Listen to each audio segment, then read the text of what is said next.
All right, I want to talk about the Hawks and why they're so good at stoppages at the moment, and in particular the centre bouncers. And it's because of this really solid structure they have in place.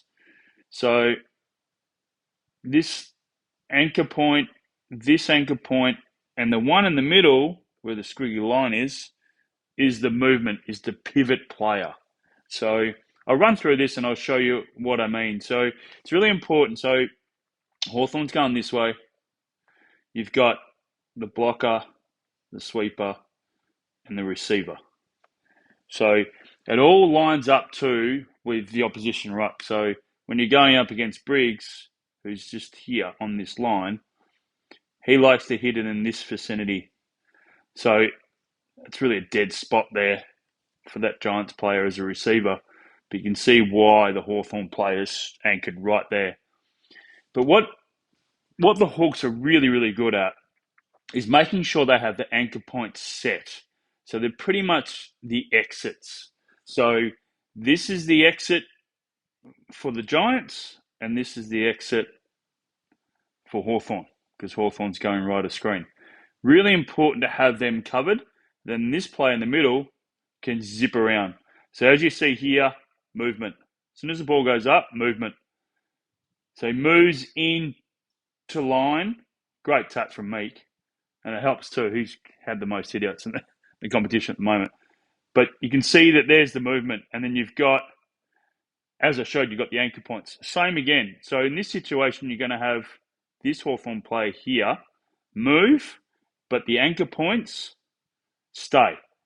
So whether you're a receiver or whether you're sharking or protecting the front exit of your position. So as you see in this situation, there's the movement. Okay? And you've got anchor point as a receiver, and you've got another anchor point in that situation. And then Meek, great follow-up. This situation, you've got the anchor point, you've got the anchor point here, and then you've got the movement. So you'll watch the movement come through. Always having two. So there's your anchor point there. Your movement player there.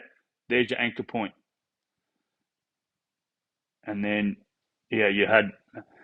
Now, this is a different circumstance, but you can see what they're trying to do. So Hawthorn's set up a bit of a triangle here, and they've left this Giants player free. But as it unfolds, you'll see, and it's Dylan Moore, he scoots through to this position here to make sure they still have the anchor point covered. So have that presence. Watch him go. Not even worried about receiving. He is going to feel that anchor spot. And then it's Newcomb, who's the one who's moving into that midsection. There's your anchor point. And you saw Dylan Moore running to the left of screen to make sure you have that anchor point covered. So you always got protection. So even though they had the setup here, and the Giants might have thought that they had a free man there, but then they get covered when the ball goes in the air. And then once again, anchor point. This is the one. This is the pivot. This is the pivot player. This is the one that's really active, that's getting in and under and then in this situation, that pivot player's missed. Anchor, and look who gets it. Anchor player. That's really good structure set up from Hawthorn at the moment.